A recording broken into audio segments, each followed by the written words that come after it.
नमस्कार भारत, नमस्कार साथियों।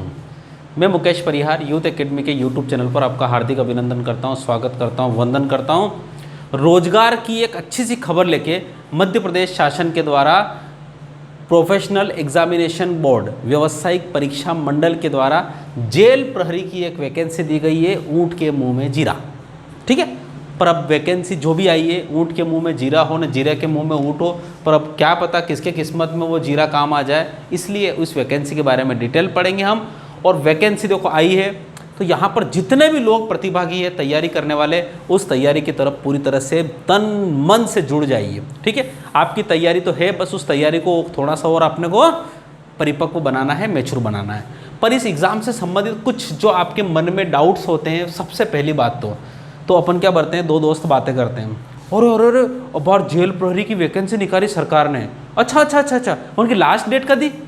बस सबसे पहला हमारा एक ही प्रश्न उठता है कि उसकी अंतिम तारीख क्या है। भाई एक ही उठता है ना, अंतिम तारीख। क्यों? क्योंकि फॉर्म भरेगा अंतिम तारीख तो बड़ी उस आखिरी तारीख के दिन फॉर्म भरना, ठीक है, और साइड बिजी चलेगी, फिर भराएगा नहीं, ऐसा हो सकता है। तो सबसे पहले आज की तारीख में देखा जाए, 27 तारीख से 27 जुलाई 2020 से ये फॉर्म भरना शुरू हो गए हैं, और उसके बाद ये चलेंगे अपने पास 10 अगस्त तक। एक आपसे बात बताता हूँ, जो भी स्टूडेंट्स अगर जेल प्रहरी की तैयारी करना चाहते हैं, जेल प्रहरी पद क्या होता है उसके बारे में बता दूँ। प्रहरी का मतलब होता है, देखो हाँ एक और चीज़ है भाई, एक चीज़ है, अभी लॉकडाउन लगा है, लॉकडाउन के कारण बहुत सारे लोग रोजगार से बेरोजगार हो गए हैं, है ना, बहुत सारे लोग बाहर से अंदर आ गए हैं। तो आने वाले समय में आपराधिक गतिविधियां बढ़ेगी। भाई लोगों के पास पैसा रहेगा नहीं तो क्या करेंगे, लूटपाट करेंगे तो पकड़ा जाएंगे तो जेल में जाएंगे, और जेल में जाएंगे तो जेलों में को रक्षा करने के लिए जेल का प्रहरी तो होना चाहिए ना, तो ये प्रहरी की भर्ती करे। तो सरकार सबसे पहले कौन सा कर रही है, प्रहरी की भर्ती कर रही है, ठीक।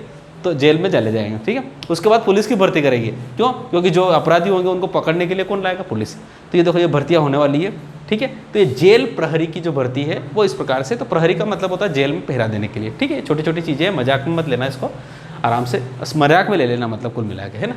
तो 27 जुलाई 2020 से लगाकर 10 अगस्त 2020 तक इसका रहेगा नोटिफिकेशन।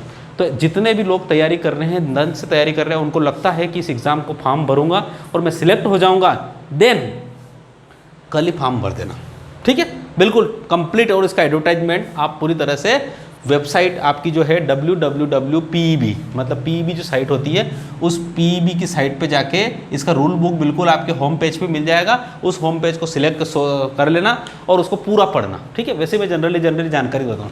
अब इसमें पद कितने, जब दूसरा ही प्रश्न होता कर लास्ट डेट कतरी है या अच्छा अगस्त, पद कतरा निकलिया, पद सबसे पहले पूछते हैं कि भाई पद कितने निकले।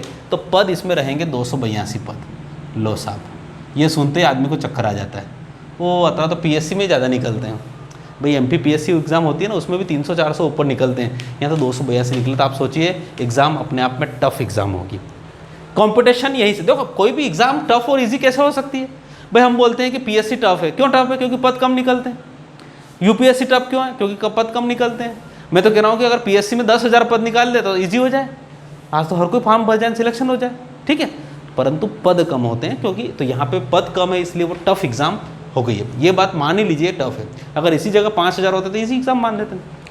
परीक्षा की दिनांक कितनी है, तो देखो कुछ प्रश्न है। सबसे बड़ी बात तो अब पद भर लिया, लास्ट तारीख भी पूछ ली, कब परीक्षा कदी है, क्योंकि उसको पूछना है कि भाई परीक्षा दिवाली पे तो नहीं रही कटे है, ये ऐसी टाइम पे तो नहीं आ रही, काती मीनार टाइम पे जो मैं बढ़ू नहीं गा, मतलब कई सारे मन में प्रश्न होते हैं, क्योंकि लोगों के मन में प्रश्न बड़े खतरनाक उठते हैं। कुछ भी परीक्षा, अरे यार अगस्त में तो यार मेरी शादी भी है यार, वहाँ पे अक्टूबर में आ रही यार मेरी बहन की शादी होने वाली है यार, उस समय तो प्रारंभिक परीक्षा, बस बहाना चाहिए उसको किसी प्रकार से। तो परीक्षा दिनांक जनरली पूछता है। तो परीक्षा जो दिनांक है वो कितनी तारीख है, 3 से 10 नवंबर, 3 से 10 नवंबर, यानी कुल मिला के 3 तारीख से 10 नवंबर के बीच में कभी भी स्टार्ट हो सकती है। और उसके बाद वो जितने भी इसमें नंबर ऑफ कैंडिडेट्स रहेंगे उसके हिसाब से चलेगी। अभी थोड़ी बताएगा 10 दिन चलेगी, 15 दिन चलेगी, कैंडिडेट ज़्यादा होंगे तो ज़्यादा दिन चलेगी, ठीक है, इस प्रकार से, ठीक। अब उसके बाद भाई साहब एक बूढ़े, कभी कभी क्या होता है कि अभी लॉकडाउन हो गया, तो लॉकडाउन में हमारे क्या है, कोई एक भाई साहब वो मुंबई काम करते थे, है ना, तो मुंबई काम करते थे तो वहाँ तो बंद हो गया सब कुछ, है ना। हो बोल 12वीं 13वीं पास बने नहीं गया था बट वहाँ तो आराम से गया था, मुंबई में काम कर रहे थे, अब यहाँ पे घर आ गए तो कुछ काम भी नहीं, तो जेल पर ही की वैकेंसी निकली तो वो पूछते हैं क्यों, उम्र का तरीके, क्योंकि उनको लग रहा है कि यार मेरी भी कभी ऐसा तो नहीं है कि मैं भी भर सकता हूँ। तो उम्र ध्यान रखिएगा, बहुत अच्छी उम्र है इसमें, 33 साल की उम्र है। यानी जनरल कैंडिडेट जो भी होता है एमपी मध्य प्रदेश का जो भी निवासी है वो 33 साल का है, और उसमें अगर SC ST OBC है तो उसको प्लस 5 साल की छूट है, यानी कुल मिला के 38 साल तक का बच्चा लोग फार्म भर सकते हैं। ये जनरल कैटेगरी के लिए तो 33 और दूसरे कैटेगरी वाले हैं 5 साल और मिला के 38 साल तक। तो यार उसके भी मन में एक चमक हो गई कि यार मैं मुंबई से आया था, दिल्ली से आया था, तो यार मैं जेल प्रहरी का फॉर्म तो भर दूंगा, तो वो बस अपने सपने देखने लग जाता। अब ये जेल प्रहरी का फॉर्म भर दिया आराम से, अब जेल प्रहरी में जेल के करूँगा ना, मज़ा आ जाएगा, अब तो नौकरी लग जाएगी, और लग भी सकती है। देखिए एक बात बताऊँ, क्या पता उसका लक है और उसको तैयारी कर दे, क्योंकि कब कौन सी किस्मत जगा दे, क्या पता पढ़ने में अच्छा हो पर किसी कारणवश वो काम करने चला गया हो। तो ये उम्र भी अच्छी है, 38 साल तक है, तो बिल्कुल आप भर सकते हैं। क्वालिफिकेशन देखो, क्वालिफिकेशन भी ज़्यादा कहीं को नहीं, 10+2 से आपको हाई स्कूल पास होना चाहिए। अब हाई स्कूल में कहूँ तो 10वीं पास होना चाहिए, ठीक है। इस पैटर्न से अगर करेंगे तो 10वीं पास, पुराना पैटर्न हो तो 11th पास, मतलब ये 9वीं पास होती है उस समय। तो पुराना पैटर्न तो अब खत्म हो गया, किसी ज़माने में चला करता था, अभी तो सब 10+2 से कर रहे हैं, तो वो 10वीं पास होना चाहिए। 10वीं पास तो घना ही 10वीं पास तो ज़्यादा कोई टेंशन है नहीं भी। तो यहाँ तक तो अभी तक कोई टेंशन आई नहीं है। अब टेंशन तो खाली एक यहाँ पे 282 पोस्ट है, पर ध्यान रखिएगा उसका भी कारण बताऊँगा। 282 पोस्ट है पर फिर भी क्या हो सकता है। चलिए अब चलते हैं सिलेबस के बारे में। तो सिलेबस इसका बहुत प्यारा है। इसके अगर सिलेबस के बारे में बात करें तो ये रहा सिलेबस। सिलेबस में सबसे पहली बात तो होती है सामान्य लगाता है वो, क्या होता है सामान्य, बहुत ही प्यारा सिलेबस है सामान्य। अब सामान्य में वो सामान्य ज्ञान लगाता है, फिर सामान्य के साथ वो हिंदी लगाता है, फिर सामान्य के साथ वो अंग्रेजी लगाता है, फिर सामान्य के साथ वो ये लगाता है गणित लगाता है, और सामान्य के साथ वो लगाता है आपका विज्ञान।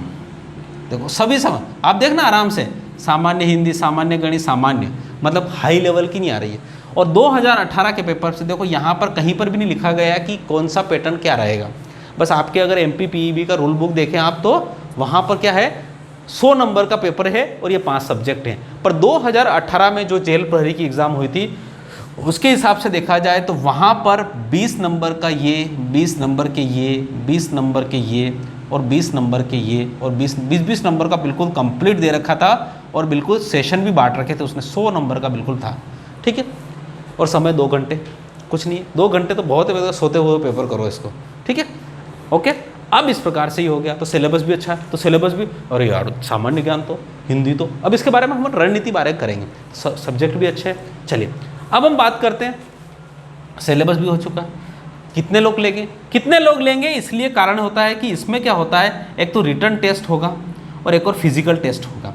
क्योंकि भाई जेल प्रहरी है, मतलब होता है जस्ट लाइक कांस्टेबल, जैसे कि आपके जो पुलिस में भर्ती होती है ना, तो पुलिस में क्या होती है कि थानों पे होती है, और जब जेल में भर्ती होती है तो जेल का जो कांस्टेबल होता है उसको जेल प्रहरी कहा जाता है। तो वहाँ पर कुल मिला के फिजिकल टेस्ट भी होगा। ऐसा तो नहीं है कि बिल्कुल टिंगना से को भी ले लिया, दुबले पतले मरने जैसे को भी ले लिया, ऐसा तो नहीं लेगा। उसको बिल्कुल दौड़ने वाला फिजिकल टेस्ट, 1600 मीटर की दौड़ना है, सब कुछ करना है। तो रिटन टेस्ट और फिजिकल, तो रिटन टेस्ट पास करने वाले उम्मीदवार कितने होंगे, 10 गुना होंगे। ये बहुत अच्छी बात है, यहाँ से आपका कॉन्फिडेंस बढ़ सकता है। यानी 10 गुना लोगों को लेंगे, यानी पद अगर 282 है तो 10 गुना कितने होते हैं, 2820, यानी 2820 लोगों को लेंगे। यानी इतनी हिम्मत तो है अपनी कि इन लोगों में आ जाए, ठीक है। तो ये हो गया, ये काम भी हो गया। तो फिजिकल टेस्ट के लिए कितने लेंगे, 2820, और इनमें से फिर वही दौड़ने जाएंगे, कोई डिस्क्वालीफाई हो जाएंगे तो उसके बाद बचने हुए फाइनल मेरिट बनेंगे। अब एक चीज़ है कि 2018 से इसकी तुलना करो सर आप, तुलना सबसे इंपॉर्टेंट है। क्योंकि देखो हम क्या करते हैं भाई, हम कोई भी बीज लाते हैं, सोयाबीन का बीज लाए कि यार ये सोयाबीन, पिछली बार सोयाबीन कितनी हुई थी कि यार वो सोयाबीन तो 2 बीघे कुंटल ही हुई थी, है ना, मतलब 1 बीघे की 2 कुंटल ही हुई थी। तो इस बार ये सोयाबीन यार वहाँ पे ना 5 कुंटल बीघे की हुई। तो तुलना करते हैं ना अपन, तुलना करते हैं तभी अपने को पता लगेगा कि यार वाकई में ये क्वालिटी अच्छी है कि नहीं है, इस बार अपने को कितनी मेहनत करना है, बारिश हुई कि नहीं हुई। तो तुलना सबसे इंपॉर्टेंट है और उस तुलना के बारे में आपको मैं बताऊँगा। देखिए सबसे इंपॉर्टेंट तुलना में सबसे इंपॉर्टेंट कि वहाँ पे पद के बारे में बात करते हैं, ठीक है। पद वहाँ पे पिछले साल अगर पद की बात करें तो वहाँ पर जो पद थे 475 थे। कितने थे, 475। और अभी कितने हैं 282। ठीक, पिछले साल मतलब 2018 की बात करें हम तो 2018 में पद कितने थे 475 और 2020 में पद कितना है 282, यानी कुल मिला के यहाँ पे दुगने किससे ज़्यादा थे, दुगने के लगभग थे। 282 का दुगना करो तो लगभग ये, तो कुल मिला के इतने ज़्यादा पद थे। और ये पद बाद में जब रिजल्ट आया तो 798 हो गए थे। कितने पद हो गए थे 798 पद। इसका मतलब होता है आज की तारीख में देखा जाए तो 3 दूना 6 2.5 गुना के ऊपर पद हो गए थे। यानी पहले 475 थे और उसके बाद जब रिजल्ट आने के बाद पद कितने हो गए 798। मतलब टोटल जब मेरिट लिस्ट जारी हुई तो 798 लोगों को लिया गया। कितने लोगों को लिया गया 798। अब यहाँ पे 282 है तो आशा हम करते हैं कि ये भी पद बढ़ने की गुंजाइश है, क्योंकि सरकार क्या करती है कि पहले पद निकालती है कम। देखो आजकल क्या हो गया कि सरकारी नौकरियों में हो गया है टोटा, भाई वैकेंसी, इसलिए तो सरकार क्या करती है अपने आप को बचा के रखती है। वो क्या करती है 100 पोस्ट पे वैकेंसी निकालती है ना, उसको लग गया कि यार जब भर्ती करेंगे तब उसको 200 पोस्ट की जरूरत होगी तो उसने 100 पोस्ट बढ़ा दी। तो यहाँ पर क्या सरकार अच्छा पोस्ट कम करती है तो लोगों के अंदर रोष पैदा होता है, गुस्सा पैदा होता है, क्योंकि वो कहती है कि यार पहले तो बताया नहीं हमको। इसलिए सरकार वैसे दोनों अधिकार सरकार पास अपने पास रखती है, पर पद बढ़ाने से लोगों के अंदर खुशी हो सकती है, इसलिए सरकार ऐसा काम करती है। इसलिए पद बढ़ने की गुंजाइश होगी और गुप्त सूत्र तो ये बताते हैं कि लगभग 1000 से 2000 पद तक बढ़ सकते हैं यहाँ पे। इसका मतलब तैयारी करने में कोई दिक्कत ही नहीं। अगर 2000 पद यहाँ हो गए तो यहाँ 10,000 लोगों को लेंगे, 10,000 लोगों को लेंगे तो फिर अपना कहीं ना कहीं नंबर एक टेस्ट तो पास करेंगे और उसके बाद फिजिकल टेस्ट में अच्छा करें तो हो जाए, यानी यहाँ पे। पर एक बात बताऊं, कंपटीशन ये कहती है कि 798 पद में वहाँ पर कट ऑफ जो था, कट ऑफ जो था वो कट ऑफ था आपका 78.76%, 78.76%। ध्यान रखिएगा, यानी 100 में से 78 क्या कर रहे हैं, अब तो 80 मान लो इसको, 100 में से 80 नंबर ला रहे हैं तब जाके जनरल कैंडिडेट वाला सिलेक्ट हो रहा है। इसका मतलब होता है 77 वाला घर बैठा है।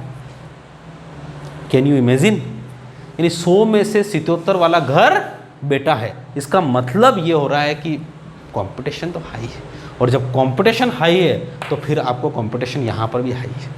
समझ पा रहे हो? तो इसका मतलब होता है 798 पद होते हुए भी ये मेरिट गई, तो यहाँ तो 282 है अभी, तो क्या जाएगी 90 जाएगी क्या? ठीक है, तो ये थोड़ा सा टफ कंपटीशन है। अपने आप को पूरी तरह से करिए, व्हाट्सअप फेसबुक सब तरह को लगा दीजिए ताला अभी, और पढ़ने के बारे में। अब हम बात करते हैं इसकी रणनीति की। रणनीति के बारे में अगर बात करें तो रणनीति क्या होती है, ये पूरा चीज़ जो आपके मन में जिज्ञासा थी यही चीज़ है। और तो सब आता है आपको, किसी भी साइबर कैफे पे जाओगे फॉर्म भर दो, फॉर्म हो गया। फॉर्म कैसे भरते हैं क्या नहीं भरते हैं वो बात की बात है, अभी तो ये काम हो गया। सबसे इंपॉर्टेंट तो तैयारी, सबसे पहले फॉर्म भरिए, उसके बाद तैयारी करिए, और सब चीज़ें गौण हैं, कितने पद ने क्या ना वो सब चीज़ें गौण हैं। पहले फॉर्म भरिए, ठीक है, क्या करना है फॉर्म भरना है, ठीक है। अब सामान्य ज्ञान नंबर आ रहा है 20 का, जिसको हम बोलते हैं जीके। देखिए एक चीज़ मैं बताऊं आपको, अगर जो लड़के नए हैं उनको तो लुसेंट से पढ़ना है, ठीक है, जो लड़के नए हैं, और जो ऑलरेडी पुराने हैं तो उन्होंने जैसा भी नोट्स बना रखा है उसी नोट्स से पढ़ें। ऐसा नहीं कि हर एग्जाम के लिए जीके की एक अलग से बुक लाए न उसको पढ़े। जीके हमेशा ऐसी चीज़ होती है जो हमेशा एक ही जगह से पढ़ा जाए। GK should be updated day to day, यानी जीके को अपडेट किया जाना चाहिए दिन प्रतिदिन समय के हिसाब से, न कि हर बार जीके को नया बनाया जाए। तो जीके कभी नया नहीं बनाना, आपका जो भी जीके हो उसी को पढ़ना। ऐसा नहीं कि और जीके में वह जेल पढ़ी कि वो वीडियो अच्छो बने तो उनका लेके लो, उसका नोट्स बना, सब पूरा गाल घुसड़ हो जाएगा साहब। जीके में पढ़ना क्या, 20 नंबर का आ रहा है, पुराना पेपर देख लो, बहुत अच्छी चीज़ें कुछ नहीं है। हिंदी में आपको ध्यान रख लेना, 2018 का पेपर मैं सोल्व करवाऊंगा। हिंदी ऐसी सड़ी आती है कि अगर एक भी दिन हिंदी नहीं पढ़ी हो तो भी 20 में से 20 नंबर आ सकते हैं। इसका मतलब होता है आप 8वीं 9वीं 10वीं 11वीं और 12वीं, मैं तो कह रहा हूँ 8वीं भी छोड़ दो, 9वीं 10वीं 11वीं 12वीं चार जो क्लास है उसकी हिंदी को अपने पास रख लो और उसकी गाइड को भी रख लो और आराम से बैठे बैठे पढ़ो, केवल पढ़ो। रोजाना अगर 1-1 घंटे उस हिंदी को भी पढ़ा तो भी इसमें से 20 में से 20 नंबर आ जाएंगे, मेरी गारंटी। उसके बाद कुछ नहीं करना, प्रीवियस पेपर सुनना। फिर भी आप हिंदी जहाँ से भी पढ़ना चाहते हो वहाँ से पढ़े, पर हिंदी को रोजाना 1 घंटा जरूर दें। हिंदी में 20 में से 20 नंबर लाना है, बहुत सरल सब्जेक्ट है। इंग्लिश, भाई एक चीज़ मुझे बताओ, अगर सही ढंग से अगर आपने सही मास्टर पे अगर 9वीं से लगाकर 12वीं तक की इंग्लिश पढ़ी है ना, तो एक दिन इंग्लिश पढ़ने की जरूरत नहीं, इतनी सरल इंग्लिश आती है। पर अपने को तो आदत है कि वैसी पढ़ी नहीं, अपने तो वही है ना, रिपोर्ट कर लेना, एप्लीकेशन कर लेना, निबंध याद कर लेना, वो कर लेना, न पास हो जाना, जय हिंद जय भारत कर लेना। ऐसी इंग्लिश सभी पढ़ते हैं। और आजकल तो प्रैक्टिकल के भी नंबर लेने लग गए 10वीं में, जो बस हाँ नहीं, इंग्लिश में 75 न 80 नंबर आ रहे हैं, 90 नंबर आ रहे हैं। इंग्लिश में जब पूछते हैं कि राम क्रिकेट खेलता है, कि इंग्लिश में ट्रांसफर करो तो Ram is playing cricket, Ram cricket खेलता है। वाह भाई, ठीक है। इंग्लिश तो इंग्लिश ऐसी आती है, पर इंग्लिश बहुत सरल आती है। इंग्लिश में देखें तो आर्टिकल आता है, डिटर्मिनर्स आता है, टेंस आते हैं, प्रीपोजिशन आते हैं, कंजक्शन आता है, आपका डायरेक्ट इनडायरेक्ट नरेशन आता है, एक्टिव पैसिव आता है, टेंस से संबंधित आते हैं, और 20 क्वेश्चन आते हैं, और बहुत सड़े क्वेश्चन आते हैं, बिल्कुल फिल इन द ब्लैंक्स। मतलब 2 मिनट, मतलब 5 मिनट में 20 क्वेश्चन कर लो ऐसे एग्जाम। तो उसके लिए हम क्लास पढ़ाएंगे, क्लास पढ़ा रहे हैं, उसको पढ़ना बहुत ईजी क्वेश्चन है। गणित मैं कह रहा हूँ, अगर हमारी क्लास में अगर अब जितने भी वीडियो आज की तारीख में बने हुए हैं, उन सब वीडियो के अलावा अगर एक भी वीडियो नहीं देखोगे, उसके बावजूद फिर भी आपके 20 में से 20 आएंगे, मेरी गारंटी। मैं आपको प्रूव करके दिखाऊंगा। देखिए, हमेशा आपके पास आज की तारीख में ज्ञान का सोर्स बहुत है, ज्ञान के आपके पास बहुत सारा ज्ञान है। ओ उस यूट्यूब को देखो, उस यूट्यूब को देखो, वहाँ देखो ना, किताबें देखो ना, आप बाजार में जाएंगे ना, जेल प्रहरी की 3-4 गाइडें लेके आ जाएंगे। प्रभु ऐसा नहीं करना। अपने को हमेशा एक जगह से पढ़ना है, बिल्कुल सिस्टमेटिक पढ़ना है। मतलब ये 5 चीज़ें कम से कम 50 बार रिवीजन हो जाए, इतनी सारी चीज़ें करना है अपने को। तो गणित भी बहुत आसान है। अगर हमारा खुद का ही आप सिलेबस देखोगे, जिसमें कम से कम हमने 110 के लगभग गणित की वीडियो है, अगर उन्हीं वीडियो को देखोगे तो मैं कह रहा हूँ आपका काम हो जाएगा, ठीक है। और आपकी भगवान इच्छा। और विज्ञान, जनरल साइंस, यानी जब आप लुसेंट की बुक पढ़ेंगे तो उस लुसेंट में जीके आता है, उस जीके में फिजिक्स, केमिस्ट्री और बायोलॉजी आती है। वही फिजिक्स, केमिस्ट्री और बायोलॉजी आपका क्या कहलाती है? फिजिक्स, केमिस्ट्री, बायोलॉजी मतलब होता है भौतिक शास्त्र, रसायन शास्त्र और जीव विज्ञान। उन तीनों को मिलाकर जो बनता है वो सामान्य विज्ञान बनता है। कुल मिलाकर 9वीं और 10वीं की विज्ञान, बस।